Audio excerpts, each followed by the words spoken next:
et c'est l'heure du magazine du dimanche. Aujourd'hui, nous allons parler de la lutte contre la cybercriminalité en Côte d'Ivoire. Le phénomène prend de l'ampleur. L'État de Côte d'Ivoire a donc décidé de réagir. Un avant-projet de loi vient d'être adopté en Conseil des ministres. Quel est son contenu? Qu'est-ce qui est prévu contre les cybercriminels? Nous en parlons avec notre invité, André-Augustin Apété, directeur de cabinet du ministre de la Poste et des Technologies de l'Information et de la Communication. Bonjour, monsieur Apété. Bonjour, André. Merci d'avoir répondu à notre invitation. C'est plutôt moi, merci. Alors, première question, avant d'aller plus loin dans notre entretien, il est bon de situer les téléspectateurs sur la notion de cybercriminalité. La cybercriminalité, ce sont toutes les attaques qui se déroulent dans l'environnement du net, du cyberespace, avec des moyens, grâce aux moyens électroniques que sont l'ordinateur, les smartphones, les tablettes, comme ce que vous avez comme là. ce que j'ai présentement. Donc toutes ces attaques conduisent à des actes délictuels. Et je dois vous dire, madame, que autant dans la vie de tous les jours, nous avons des gens qui agressent votre maison, des gens qui attaquent des banques, des guerres entre les États. Tous les actes délictuels qui se passent dans la vie réelle, dans la vie courante, sont aujourd'hui transposés dans ce que nous appelons le monde virtuel. Donc le cyberespace. Le cyberespace. D'accord. Alors, monsieur Apété, comment ces cybercriminels procèdent? Et je voudrais que vous preniez le cas précis de la Côte d'Ivoire. Il y a certainement des méthodes qui sont utilisées. Il est bon pour les téléspectateurs d'en savoir. Alors, je vais vous donner sans doute quelques exemples illustratifs de cyberattaques. Nous sommes aujourd'hui dans un monde où l'accès à l'Internet, où la fourniture des services aux citoyens par des moyens électroniques en ligne est devenue la norme. Et à côté de ce que nous appelons l'économie réelle, nous avons une économie virtuelle. Aujourd'hui, l'on s'adresse à sa banque à travers l'Internet, tout comme l'on s'y rend physiquement à la banque.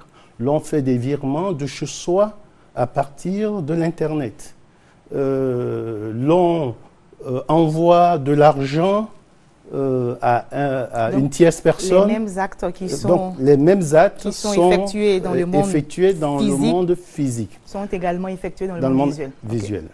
Alors, imaginez que demain, il soit possible à tout citoyen de s'adresser à sa mairie à partir de son ordinateur pour réclamer une pièce d'état civil. Virtuelle, oui. Virtuellement. Ce serait bien, ce serait extraordinaire, ce serait un service rendu aux citoyens.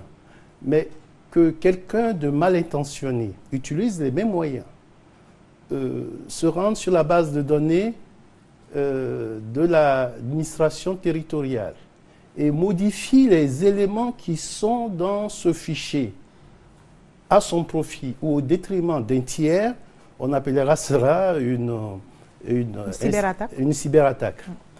Imaginez que demain, quelqu'un s'attaque au système de facturation d'un opérateur de téléphonie mobile. Y entre, charge des crédits, vend des crédits, ça sera une cyberattaque. Et il procède justement par des astuces. Est-ce qu'on peut en savoir ici? Les techniques utilisées par ces arnaqueurs. Madame, je ne me suis jamais personnellement livré mais vous êtes, à cela. Vous êtes très engagé dans la lutte et certainement vous... C'est de la manipulation de programmes informatiques. Hein, si je puis m'exprimer ainsi, c'est de la manipulation de programmes informatiques. Et quelqu'un qui est expert en programme informatique est capable de rentrer dans n'importe quel système informatique à partir d'algorithmes qui sont élaborés. C'est quelque chose de tellement important que je vais vous donner un chiffre. Aujourd'hui, l'administration américaine forme par an 80 cyber-experts pour se protéger des cyberattaques. Et récemment, la Maison-Blanche a demandé que ce nombre soit porté à 250 par an pour se protéger des cyberattaques. Donc, c'est un phénomène mondial. Bon, souvent, l'on met la Côte d'Ivoire en exergue. Il n'y a pas qu'en Côte d'Ivoire qu'il y a des cyberattaques. Mais ce qu'il convient de dire, c'est que pendant longtemps, en Côte d'Ivoire, l'on s'en est pas véritablement préoccupé. Et justement, vous allez témoigner tout à l'heure, c'est un phénomène qui touche la Côte d'Ivoire. La Côte d'Ivoire est une grande victime et je vous invite à regarder ce reportage de notre confrère et puis nous allons poursuivre l'entretien. Selon le dernier rapport de la plateforme de lutte contre la cybercriminalité, PLCC, les pertes financières dues aux infractions sur Internet en Côte d'Ivoire sont estimées à plus de 3 milliards de francs CFA. Mais ce chiffre n'est que la partie visible, car elles vont bien au-delà. L'Agence des télécommunications de Côte d'Ivoire, ATCI, autorité de régulation, avance le chiffre de plus de 20 milliards de francs CFA. La cybercriminalité est devenue un fléau en Côte d'Ivoire. Rien que l'année dernière, la PLCC a enregistré près de 2000 mails envoyés par des victimes et 692 plaintes ont été déposées. Selon une classification en fonction des plaintes, les types d'infractions qui viennent en tête sont l'arnaque au sentiment, technique qui consiste à jouer les amoureux face aux victimes et ensuite leur soutirer de l'argent. L'hameçonnage, technique utilisée par les fraudeurs pour obtenir des informations personnelles comme le nom, le prénom, les numéros de carte bancaire ou de passeport, les mots de passe dans le but de perpétrer une usurpation d'identité. Enfin, l'arnaque à l'héritage où la victime reçoit un courrier d'un faux ayant droit d'un richissime homme d'État ou d'affaires possédant un compte bien garni. En répondant, l'internaute s'enferme dans un cercle vicieux pouvant lui coûter des millions de francs CFA. Les Français représentent la plus grande proportion de victimes.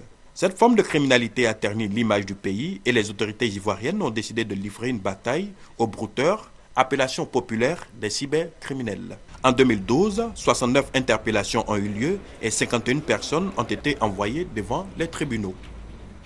Monsieur Apété, vous confirmez ces chiffres? Oui, tout à fait. Je pense que c'est la partie visible de l'iceberg. Alors, on peut dire que la cybercriminalité a atteint un seuil critique en Côte d'Ivoire. Est-ce que...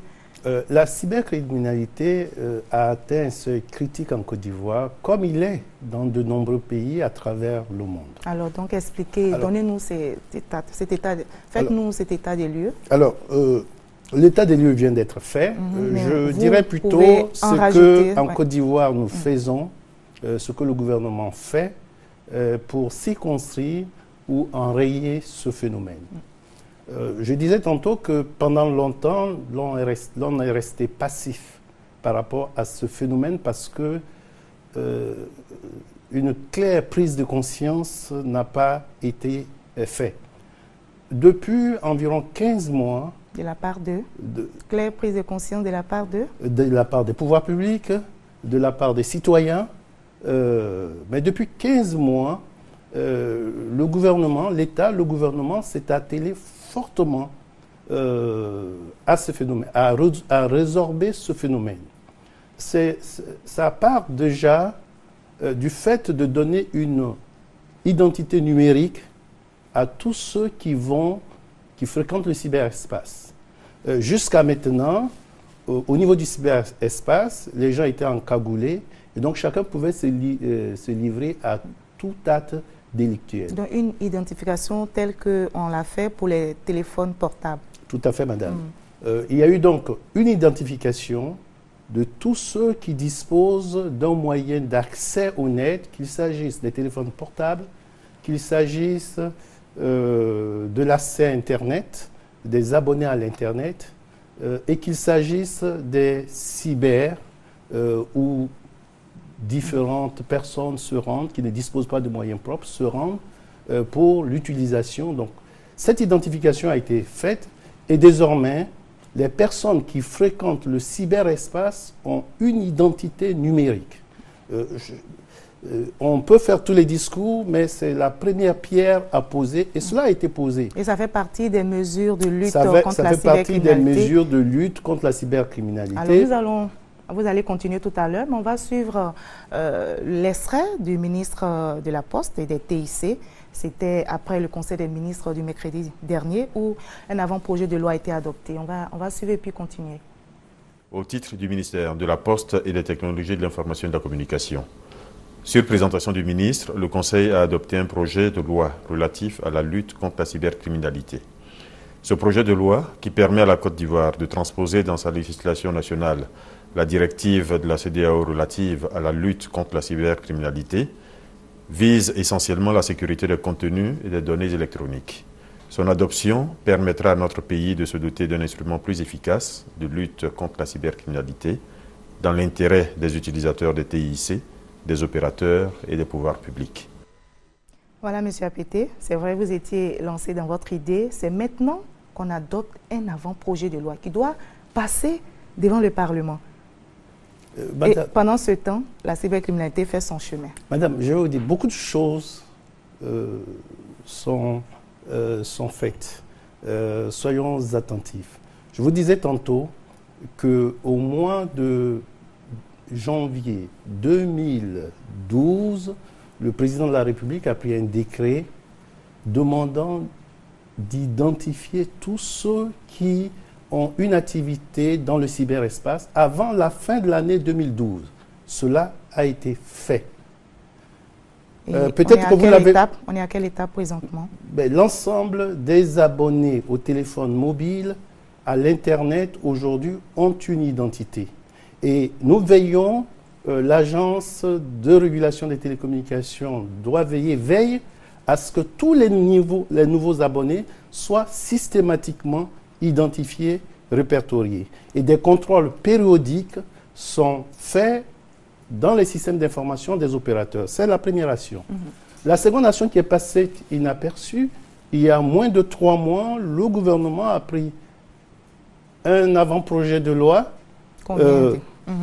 Non, pas celui-là. A pris un avant-projet de loi pour normaliser tout ce qui est transaction électronique en Côte d'Ivoire. Ça n'existait pas avant. Il y a 3 semaines, le gouvernement a pris un autre projet de loi destiné à la protection des données à caractère personnel. Des avant-projets de loi ou des lois?